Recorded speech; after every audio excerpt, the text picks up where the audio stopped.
ایصال ثواب قرآن اور احادیث کی روشنی میں۔ ایصال ثواب کا مطلب کیا ہے؟ علامہ امام سعد الدین التفتزانی شرح العقائد النصفیہ میں وہ فرماتا ہے وفی دعاء الاحیاء للاموات وصدقتهم نفع لهم۔ سامعین کرام، امام سعد الدین التفتزانی اس امت کے بہت بڑے عالم گزرے ہیں، اور انہوں نے کتاب لکھی ہے شرح العقائد النصفیہ۔ یہ کتاب تمام مکاتب فکر کی مدارس میں پڑھایا جاتا ہے۔ انہوں نے لکھا ہے وفی دعاء الاحیاء للاموات وصدقتهم عنہم نفع لهم۔ فرمایا کہ زندوں کا دعا، یعنی زندوں کی دعا اموات کے لیے، اپنی فوت شدگان کے لیے، وصدقتهم اور ان کی طرف سے صدقات دینا، فرمایا نفع لهم، فوت شدگان کو نفع پہنچاتا ہے۔ اور شیخ ابن تیمیہ نے مجموع الفتاوی میں، بہت بڑے عالم گزرے ہیں شیخ ابن تیمیہ، انہوں نے لکھا ہے کہ جو جنازہ پڑھتے ہیں یہ تو زندوں کا عمل ہے۔ نماز جنازہ میں ثنا پڑھی جاتی ہے، درود جو ہے پڑھا جاتا ہے، آخر میں میت کے لیے دعا اللہم اغفر لحینا۔ شیخ ابن تیمیہ نے کہا ہے کہ لوگوں کا نماز جنازہ میں جانا اور میت کے اوپر نماز جنازہ پڑھنا اور ان کے لیے دعا کرنا، تو یہ دلیل ہے اس بات کی کہ زندوں کا جو عمل ہے اس کا اجر و ثواب میت کو پہنچتا ہے۔ اسی طرح امام طحطاوی نے علی مراقی الفلاح میں لکھا ہے کہ امت کا اور اہل سنت کا اس پر اتفاق ہے کہ زندہ جو تلاوت کرتے ہیں، دعا کرتے ہیں، نماز ادا کرتے ہیں، نفلی نماز ہے، نفلی روزے ہیں، نفلی حج ہیں، نفلی عمرے ہیں، ان کا اجر و ثواب فوت شدگان کو پہنچتا ہے۔ اور فتاوی شامی میں ابن عابدین شامی نے لکھا ہے کہ زندہ جو عمل کرتے ہیں اس کا اجر و ثواب باقاعدہ طور پہ فوت شدگان کو پہنچتا ہے۔ اور انہوں نے لکھا ہے علامہ فتاوی تطرخانیہ میں، انہوں نے لکھا ہے کہ زندوں کو چاہیے کہ اپنی دعا میں تمام مومنین مومنات کو شامل کریں، پنجگانہ نماز ہو، نمازی جمعہ ہو، نمازی عیدین ہو، دعا کا پروگرام ہو، محفل ہو، محفلی میلاد ہو۔ تطرخانے نے لکھا ہے کہ تمام، یعنی آدم علیہ السلام سے لے کر آج دن تک اہل توحید تو اللہ اور اس کے حبیب، یعنی 1,24,000 کم و بیش انبیاء آئے ہیں، توحید کے ساتھ جن جن حضرات نے رسالت کا بھی اقرار کیا ہے وہ اس دنیا سے ایمان کی حالت میں رخصت ہوئے ہیں، ان سب کو اپنی دعاؤں میں آپ لوگوں نے شامل کرانا ہے۔ یہ تطرخانیہ میں فتاوی تطرخانیہ مشہور فتاوی ہے اس امت کا۔ اب آئیے کلام مجید فرقان حمید کی طرف۔ سامعین کرام، پارہ نمبر 28، کون سا پارہ؟ سورۃ الحشر، آیت نمبر 28 میں فرماتے ہیں والذین جاءوا من بعدہم یقولون ربنا اغفر لنا ولإخواننا الذین سبقونا بالایمان۔ اس آیت کا خلاصہ یہ ہے، اللہ رب العزت فرماتا ہے کہ مہاجرین و انصار کے بعد جو لوگ دنیا میں آئیں وہ دعا کرتے ہیں کہ الہی ہماری بھی بخشش فرما اور ہماری ان بھائیوں کی بھی بخشش فرما جو ایمان کی حالت میں ہم سے پہلے گزرے ہیں۔ سورۃ الحشر کی اس آیت نمبر 28 میں اللہ رب العزت کی آیت کا خلاصہ نچوڑ یہ ہے کہ اے ایمان والو، جب بھی دعا کرتے ہو تو اپنی فوت شدگان، والدین، عزیز و اقربا، جملہ مومنین مومنات کے لیے اپنی دعا میں ان کا حصہ رکھ لیں، ان کا اجر و ثواب ان کو پہنچتا ہے۔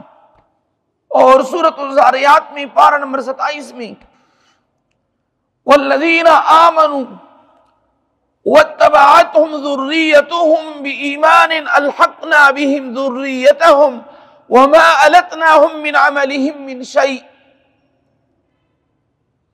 اللہ رب العزت فرماتا ہے کہ اگر والدین نیک صالح ہوں، بولئے کیا ہوں؟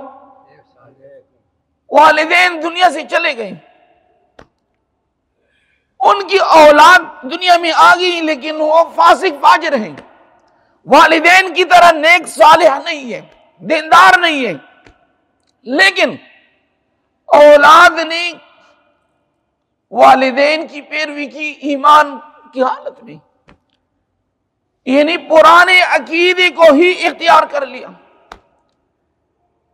ایک عمل ہوتا ہے، ایک ہوتے ہیں عقیدہ اور ایمان۔ اللہ رب العزت فرماتے ہیں کہ اولاد نے والدین کی پیروی کی ایمان کی صورت میں، اسی ایمان کی راستے کو اختیار کیا اللہ اور رسول کے، تو قیامت کے دن ان کی والدین تو نیک صالح تھیں، ان کا مقام تو بلند ہوگا، چونکہ آخرت میں جو منازل ہیں، اللہ ہم سب کو جنت الفردوس کی تمام منازل نصیب فرمائیں، اللہ ہماری والدین نسلوں کو جنت الفردوس کی تمام درجات نصیب فرمائیں، تو ان کا مقام تو بلند ہوگا۔ اللہ رب العزت فرماتا ہے کہ والدین کی برکت سے ان کی اولاد کو بھی میں والدین کے ساتھ ملاؤں گا، جو مقام میں نے ان کی والدین کو عطا کیا تھا، اولاد اگرچہ اسی طرح نیک صالح نہیں تھی دنیا میں، اسی طرح دین کی پیروی نہیں کرتے تھے، لیکن ایمان، عقیدے، توحید اور رسالت کو اختیار کیا، عمل کی کمزور تھی، لیکن اللہ رب العزت فرماتے ہیں کہ والدین کے ساتھ ان کی اولاد کو بھی میں ملاؤں گا، وَأَلْحَقْنَا بِهِمْ ذُرِّيَّتَهُمْ، اور والدین کی جو اعمال ہے، جو نیکیاں ہیں، ان میں سے کمی بھی نہیں کی جائے گی۔ تو غرض یہ ہے اگر زندہ لوگ اپنی فوت شدگان کے لیے یا اپنے زندوں کے لیے دعا کریں، ان کو بھی اجر دیا جائے گا، لیکن آپ کی نیک اعمال میں سے کوئی چیز کم نہ کی جائے گی۔ تفسیر روح المعانی نے لکھا ہے کہ جب ایک بندہ فوت ہو جاتا ہے، ہر انسان کے ساتھ دو فرشتے ہیں، کرامن کاتبین یعلمون ما تفعلون. کرام کہتے ہیں معزز کو، کاتبین کہتے ہیں لکھنے والے کو. یعنی ہر بندے کے ساتھ دو معزز فرشتے ہوتے ہیں. 24 گھنٹے زندگی میں ہم جاگتے ہیں، لیٹتے ہیں، گھومتے پھرتے ہیں، مسجد آتے ہیں، مسجد سے نکلتے ہیں، نیکی کرتے، گناہ. یہ دو فرشتے اللہ تبارک و تعالی کی طرف سے نگہبان ہیں. وہ بندے کی جو دفتر ہے، رجسٹر ہیں، اس میں لکھائی کرتے ہیں. جب ایک بندہ فوت ہو جاتا ہے، روح المعانی نے لکھا ہے کہ دو فرشتے عرض کرتے قبر کے ساتھ کہ الہی یہ بندہ تو فوت ہو چکا ہے، ان کی تدفین بھی ہو چکی ہے، الہی اب ہماری ڈیوٹی کیا ہے؟ تو اللہ تبارک و تعالی ارشاد فرماتا ہے کہ اے کرامن کاتبین، جو فوت شدہ ہیں ان کے لیے یحللان یسبحان یحللان ویکبران الی یوم القیامت. دو فرشتوں کو حکم ہوتا ہے کہ اب تسبیح، تحلیل، سبحان اللہ، لا الہ الا اللہ، اللہ اکبر کا وظیفہ شروع کریں. اور یہ آپ لوگوں کی ڈیوٹی ہے، قیامت تک جتنا بھی تم تسبیح پڑھیں گے، تکبیر ہے، تحمید، ان کا اجر و ثواب اس میت کو پہنچے گا. یعنی کتنی جو ہے نا اللہ تبارک و تعالیٰ کی جو ہے نا رحم ہے، بندے کے ساتھ محبت ہے کہ کرامن کاتبین قبر پہ، یعنی بندہ فوت ہو چکا ہے، ان کی تدفین ہو چکی ہے، فرشتے کی جو دونوں فرشتے ان کی ڈیوٹی لگتی ہے کہ قبر پہ کھڑے ہو جاؤ اور قیامت تک ان کے لیے سبحان اللہ، الحمدللہ، لا الہ الا اللہ واللہ اکبر یہ پڑھتی جاؤ اور ان کا اجر و ثواب اس میت کو پہنچے گا، اس کے عمل نامے میں درج کیا جائے گا. اب دیکھیے بندہ فوت ہو گیا ہے، لیکن فرشتوں کی تسبیح اور تحلیل کا اجر و ثواب کس کو پہنچتا ہے؟ میت کو. اور علامہ الوسی نے تفسیر روح المعانی میں لکھا ہے کہ قیامت تک یہ فرشتے کرامن کاتبین تسبیح و تحلیل یہ پڑھتے جائیں گے اور اس کا اجر و ثواب میت کو پہنچے گا. ابن ماجہ شریف کی حدیث ہے،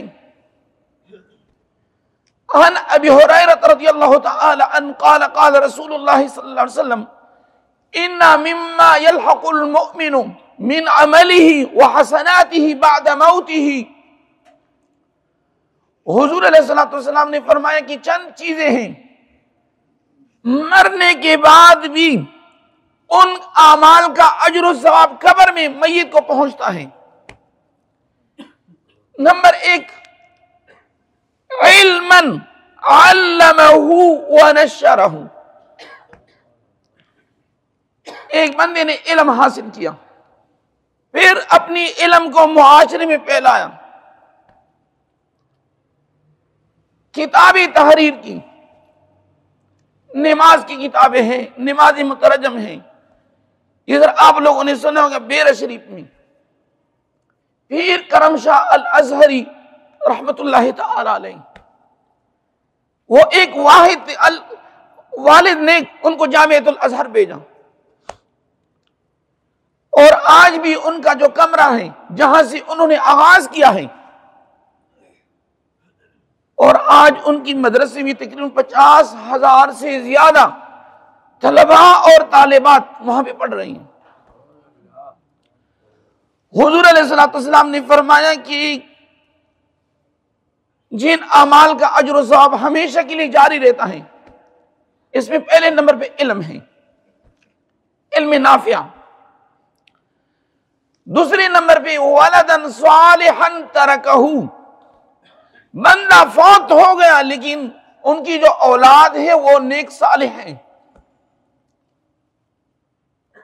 اور یہ والدین کے اوپر ہی ڈیپینڈ ہے۔ موجودہ وقت میں دنیا کی جو ماحول آلودگی ہے، دنیا کے پیچھے لوگ بھاگ رہے ہیں لیکن آخرت کا لوگ سوچتے نہیں ہیں۔ حضور علیہ الصلوۃ والسلام نے فرمایا کہ بندہ فوت ہو گیا لیکن ان کی اولاد نیک صالح تھی، دیندار، نیکی کرنے والے، جب تک ان کی اولاد نیک صالح ہے، دنیا میں ہے، ان کی والدین کو قبر میں اجر دیا جائے گا۔ اب فیصلہ والدین کے ہاتھ میں ہے کہ اولاد سے انہوں نے کیا چیز بنانی ہے، فیصلہ والدین کے حق میں ہے۔ تیسرے نمبر پہ او مصحفا ورثہ، ایک بندہ ہے، انہوں نے قرآن پاک کے نسخے لیے، مسجد میں تقسیم کیے، مدرسے میں یا کسی جگہ حفظ کی کلاس ہے، ان قرآن پاک میں حافظ تیار ہو گئے۔ جب تک حافظ تلاوت کرتا رہے گا، جس نے قرآن پاک کے نسخے دیے تھے، اس میت کو باقاعدہ طور پہ قبر میں ثواب پہنچتا رہے گا۔